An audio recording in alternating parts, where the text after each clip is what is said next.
Dolphins only lost by 1 point this week. Fuck yeah.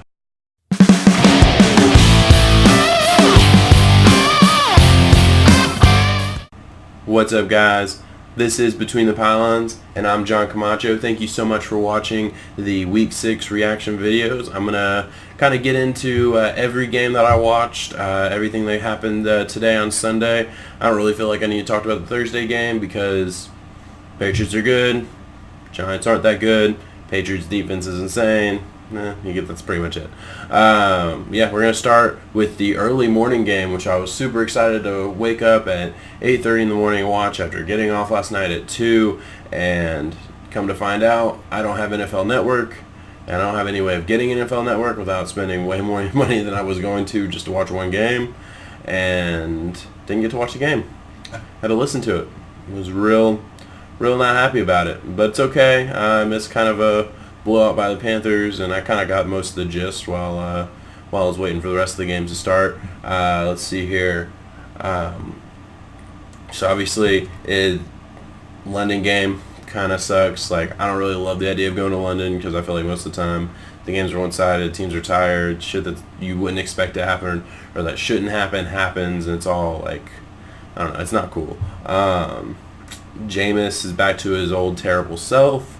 Jameis Winston threw 5 interceptions and 7 sacks, which is ridiculously high number of sacks and interceptions, and they didn't even lose by that much. Like, that's kind of crazy. McCaffrey is the MVP at this point, in my opinion. Christian McCaffrey has been absolutely killing it. He has 587 yards, 6 touchdowns. That's just running the ball. He puts up another 279 yards and another touchdown catching the ball. That means we're 6 weeks into the season. This dude already almost has 900 yards on the that is absolutely crazy. And he's amazing. Like, he can do it all. He can run between the tackles. Obviously, we all know he can catch. He can do absolutely everything, and he is killing it this year. Super excited for Christian McCaffrey. I think he is not only number 1 fantasy, number 1 all that. I think he truly should have he is in the conversation for the first running back to win MVP since Adrian Peterson. And I don't even think it's I think he should at this point. If the season ended today, he's MVP. He is. Moving on to the Seahawks and Browns. First of all, I love watching the Seahawks play football, especially on offense. Like, I love Russell Wilson. Talked about Christian McCaffrey being my MVP right now. Russell Wilson's in that number 2 slot. He is so much fun to watch. He has, just such control. He can run, throw. I just absolutely love watching him play. And the whole offense is fun. Like, it's just a great combination of the power run, and then they also have those beautiful deep balls and those crossers. They can really do it all. Offensively, they're really fun. Defensively, they're a pretty good football team. They don't blow anybody away defensively.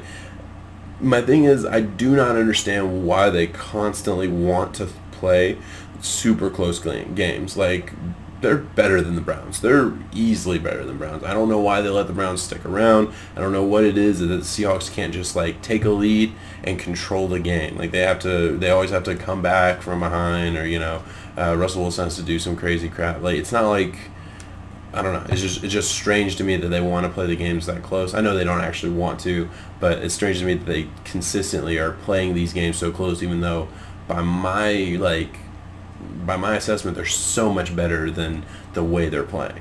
And then, of course, there is the Texans and Chiefs, the game of the week for a lot of people. I came into this game really excited about it. I thought that the Chiefs were going to blow the Texans out of the water. I thought it was going to be a high-scoring, fun affair, and it was not exactly that. Like, Tyreek Hill caught two touchdowns, which was cool. One of them was really great. It was a flag drill, basically, so the defense was offside, so it was a free play anyway, and Mahomes just launches it to Hill, and he catches it over somebody. Great play, super fun, super cool. But I don't know, the Chiefs came out to a lead, and then they kind of gave it up, and obviously then they lose the game to the Texans, and I can honestly say there was no point where I thought they were going to lose the game. I just kept thinking, well, Mahomes is going to drive back. Like there's 6 minutes left, and they get the ball back, and they can't really do anything. And they have to kick it again. And I'm like, well, look at the ball back. Mahomes will get another shot, and they didn't, and it was over. And my whole thing is like, there's going to be a bunch of storylines. Oh, what's wrong with the Chiefs? Like, nothing. They'll be fine. They're not running the ball enough. I can say that. They're not. Their defense is god awful, but it was god awful last year. But the difference was they had Justin Houston and D Ford, and they could really get after a quarterback. And they don't really have those guys. Like Clark that they got from the Seahawks is good, but he's not the same level in my opinion. I never really thought he was, but they traded a first round pick for him, so obviously the Chiefs definitely thought they were. Thought that he was. So it was unfortunate to see that. It is unfortunate to see that the Chiefs are not able to get any pressure, and it just puts everything on Mahomes and that offense and the play calling, the running. It's tough because their running game isn't that great. I like Williams, Damian Williams. He's a good player, but he's not a great between the tackles runner. He's a good scat back, pass catching running back, and McCoy is not who he used to be, and they don't really have anybody behind him. Like I was excited for Thompson coming into the year, but he hasn't really done anything. So it's just it's an unfortunate thing for the Chiefs. And on the side of the Texans, I think this is a really good matchup for the Texans. I'm not going to overreact to the Texans. I've been saying it all year. Their team is not really good. Like I don't know. Like I'm not going to say they're bad. They're good, but they're not really good. They're not at that level. They're not. I would struggle to put them in the top 5 of AFC teams, and that's just where I stand on them. Yeah, of course they have Deshaun Watson. That's always going to give you a chance. Their offensive line is still not good. Their running game isn't special, although Carlos Hyde did look good, but a lot of running backs are going to look good against the Chiefs' run defense. That's just how it is. And their defense is terrible. It just is. So, this was a good matchup because it didn't really matter how good or bad your defense is. It's Patrick Mahomes. It doesn't matter. It just doesn't. They're going to put up their points. So this game, they knew coming into it, hey, we have to score more points than the Chiefs do. And they did. Put up 31 points. Chiefs only put up 24. I mean, and, the Chiefs kind of know that if they don't put up 30 points a game, they're not going to win. Like, they have to put up 30 points, and if they don't do that, Mahomes can't do that for them. It's just not going to happen. And, that is what it is. 2 games that I'm not going to spend a lot of time talking about. The Dolphins, of course, I'm a huge Dolphins fan. They lost to the Redskins 17-16. 2 completely defeated teams. One team gets a win. And there's just not a lot to talk about there. And then the Falcons and the Arizona Cardinals played, and it was another 1-score win. The Falcons lose because their kicker can't get an extra point to go into overtime, and the Cardinals take the lead, take the win. And these are just 2 really bad teams, and I don't really want to talk about them. So we're just going to skip that altogether. So. Yeah. Moving on to 2 really good teams, in my opinion, the Eagles and the Vikings. Well, not really good. Pretty good. This game did not go how I expected. Kirk Cousins can throw the football. 4 touchdowns, 333 yards. That was awesome to see from Kirk Cousins.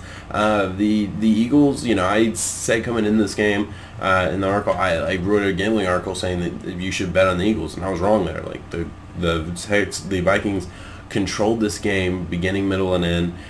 They didn't have the run game that they have had in the past, but it didn't matter. They were able to throw the ball down the field against a team whose cornerbacks are really not good.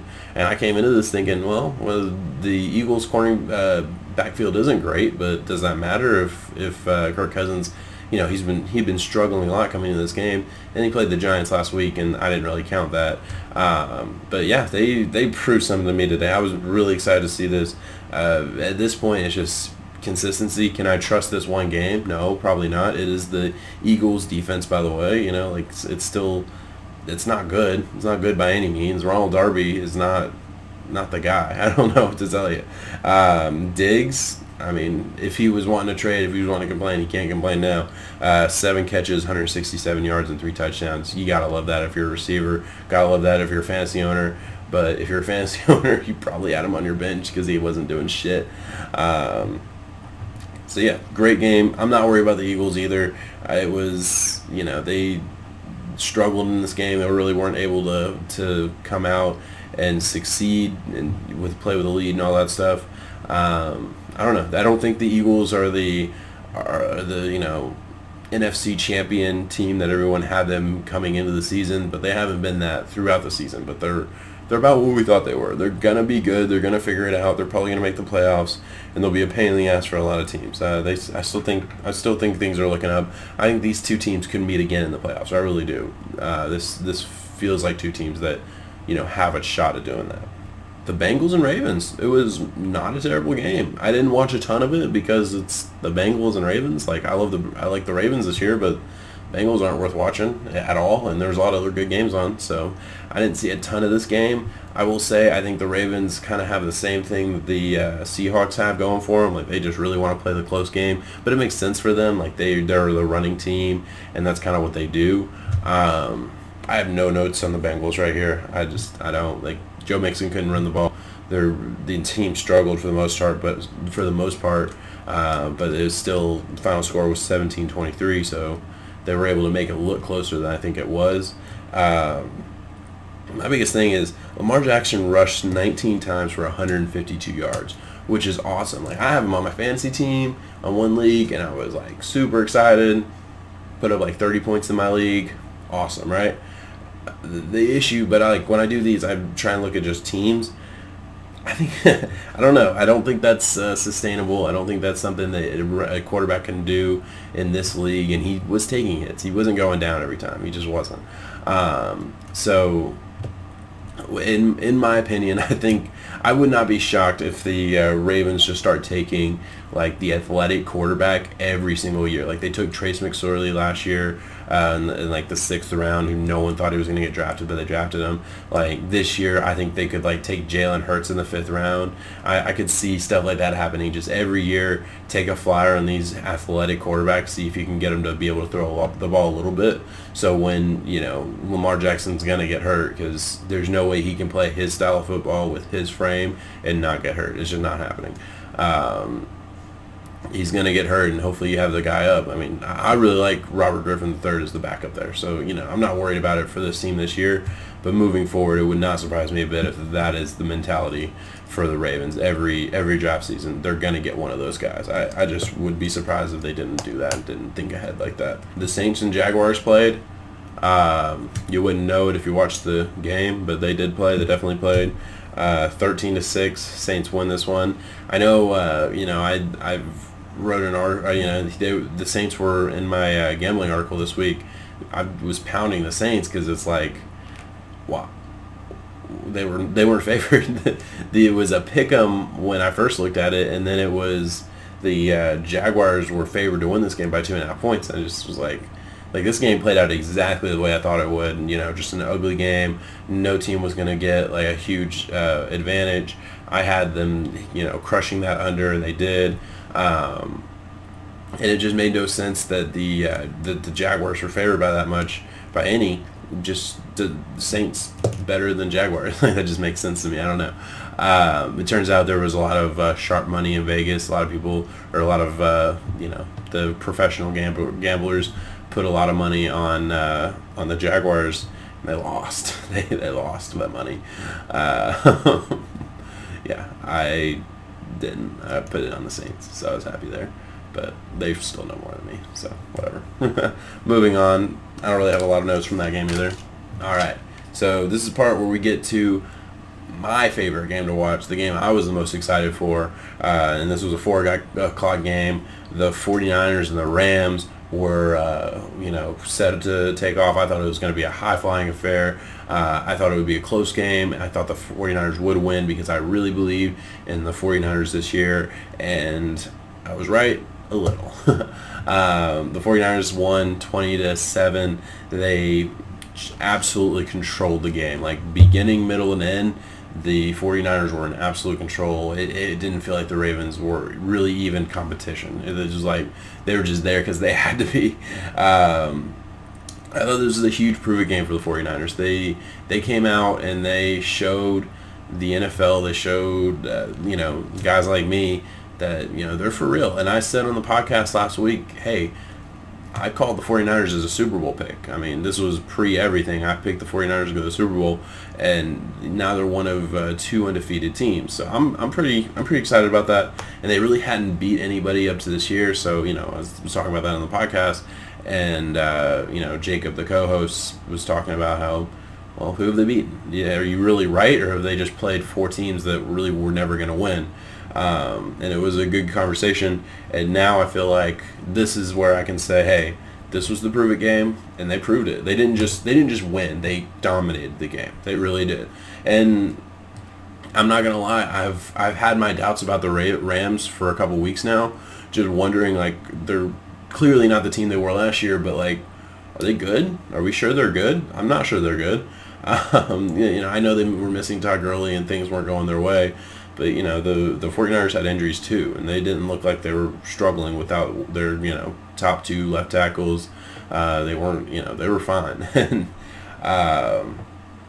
yeah, great game. It was probably not as fun as I thought it would be, but it was a good game. It was it was great to see some dominance from a team that I pegged as a good team. All right, and moving on to the Titans and the Broncos.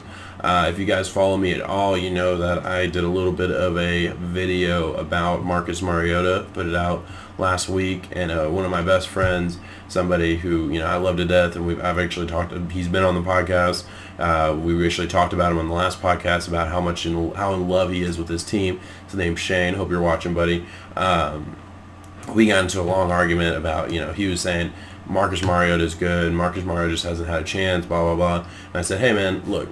When we went through the whole argument, I was like, hey, I disagree with you. I don't think you're going to change your mind, but let's make this a segment on the show. Let's put this on the podcast, and we'll have Jacob host it, and we'll have Jacob be the unbiased commentator, and we'll, do a courtroom style discussion about Marcus Mariota and should he be signed and all that stuff. And now, We talked after the game, and obviously Marcus Mariota was benched, so I don't know if we're going to do that segment because he doesn't really have a whole lot of an argument anymore, especially not this week. He still believes what he believes. It wasn't a good game for the Titans by any means, getting blown out by the Broncos. Blown out. They lost 16-0. Ryan Tannehill comes in and doesn't look any better. And I said, coming into the season, like, Ryan Tannehill and Marcus Mariota, in my opinion, are like the same guy. Like, both are wildly inaccurate at times and wildly, like, look pretty good at times. Like, they're just really inconsistent. Both of them can kind of run, but you wouldn't know it by the amount of times they get sacked. They're just average backup level quarterbacks. That's what they are. I feel that way about Marcus. I feel that way about Tannehill, and I hate saying that because I spent years defending Tannehill, believing that he could really be the guy, and he's not. I don't think ever was going to be, even though the injuries obviously set him back. So we'll see. I think Marcus Mariota, he'll be the starter next week. I'd be very surprised if he isn't. I don't think Marcus Mariota's played that bad to earn, being benched, especially being benched for Tannehill. Like, Tannehill's not better, as I said. Broncos did exactly what the Broncos are going to do. Like, every single week, the Broncos are going to score about 14 to 21 points, somewhere in that ballpark. And if the offense doesn't score more, they're going to win. Their defense is going to be fine. Like, that was a super simplistic way of saying that, obviously. Their defense, I feel like, is going to be fine. Their offense is okay. Like I said, they're a 2 to 3 touchdown team. That's about it. That's all I got, And they proved that today. A couple touchdowns, a couple field goals, and that was about it. That's all they had. And I will say, it is, like, as somebody who has been in this room and watched almost every game live, and then sat at this very desk and watched many, many, many more games not live, either condensed or watched the film. As somebody who's watched a lot of football in the past 6 weeks, the Broncos are really not fun to watch. They're not. They're just, like, Flacco is boring. The only fun part, the only good part about this team, or the exciting part about this team, is Philip Lindsay. and sometimes Phil Lindsay isn't in. It's just really disappointing to watch this team. It's just not fun. Their defense is good. They're more fun to watch on defense, honestly, because it is entertaining. And that's the sad part. They have really good games, so you get caught watching them. Like in a vacuum, the Broncos and Bears game is one of the best games of the year. It was just a super fun game a couple weeks back. Really good game, but at the end there. But you just watch, if you're just a Broncos fan, you've just watched Broncos games all year, God, I feel bad for you. You have not watched great football. You just haven't. And we'll close this thing out with the Cowboys and Jets. Huge upset this week. The Jets beat the Cowboys, and it's another one of those games where they didn't just beat the Cowboys. They beat the Cowboys. They controlled that game and won that game. And then you can say the exact same thing about the Steelers. They beat the Chargers. And, I hate when things like this happen and we, as analysts or people that just follow football in general, we always look at the team that lost and like, what's wrong with the Cowboys? What's wrong with the Chargers? And instead of saying, hey, maybe the Jets had the worst starting the worst first 4 games. They only played 4 games. You could possibly have. Your quarterback gets not hurt, but mono, but he's out. You're playing a third stringer by the time you're like one half of playing your backup, and then you're playing a third stringer, and then you're playing. Not only that, you're playing some of the hardest teams to beat in the NFL. Like you had to play the Bills, you had to play the Patriots. They had a couple other hard games. I don't know the schedule off the top of my head, but like they had a tough schedule, so they weren't going to win any of those games.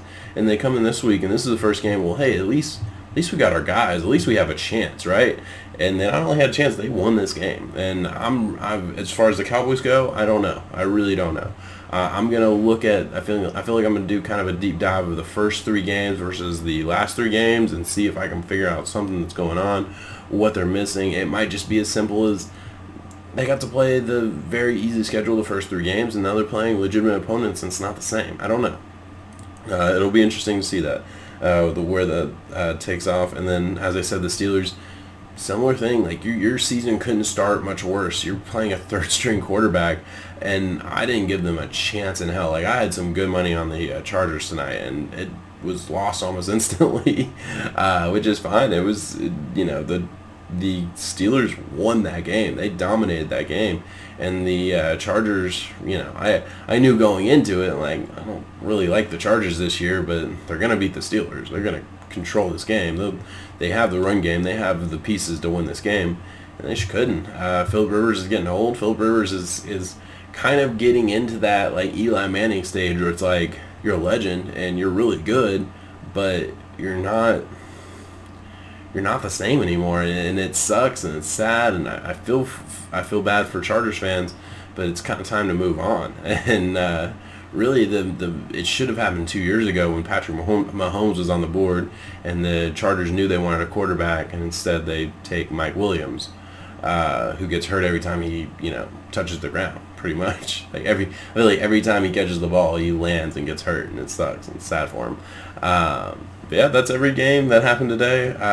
It was a really exciting week. I felt like it was a week that defined a lot of teams. I felt like it gave a lot of insight as to where this NFL season's going. There was a lot of great matchups, and they some ended the way I thought they would, and some didn't. I do have a couple closing thoughts, and then I'm gonna sign off here for the night. The Bills had a bye this week, right? The Bills had a bye, and in my opinion, they became the second best team in the AFC. Didn't even play a game. Of course, the Patriots are on top. The Chiefs lose to the Texans, and they've lost 2 in a row, and it's like, where are they going at?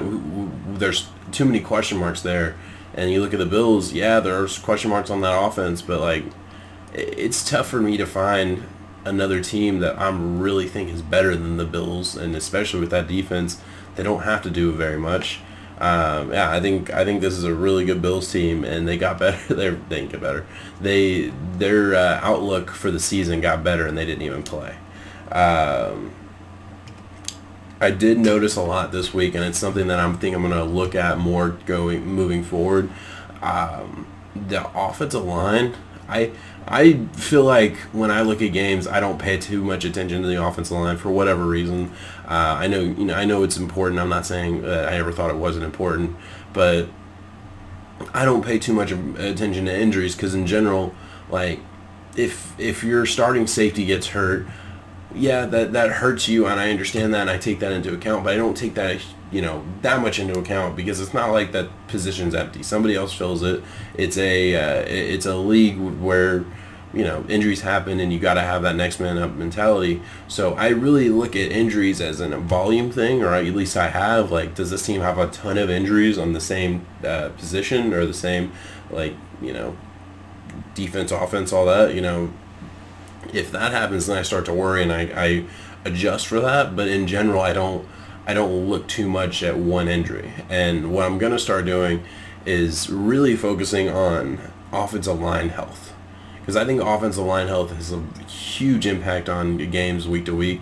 Like, the Chargers lost this game, and their offensive line was trash, and they couldn't do anything. And Philip Rivers can't really do a whole lot when he's under pressure anyway. So it was a quick way to lose a game. And I really feel like there's a lot of teams, like the Chiefs are struggling with their offensive line a little bit, and Patrick Mahomes really good, but he can only make so many off-platform throws before he starts to miss a little bit. And I that's something that I feel like needs to be looked at a little bit more, and I'm going to make a conceited effort to look at that and to kind of judge teams more or grade out teams more based on the health of their offensive line than I maybe have in the past. So I think that's just something to think about moving forward. And that's it, guys. Thanks so much for watching. Please don't forget to like and subscribe. Follow me on Twitter, Instagram. I put out a bunch of content on my website as well. So at Between the Pylons, you can go on there. A lot of good stuff on there. I'm still kind of trying to build everything up, make everything look as good as I want it to. But it's a process. I always say 1% better, guys. Get 1% better every day.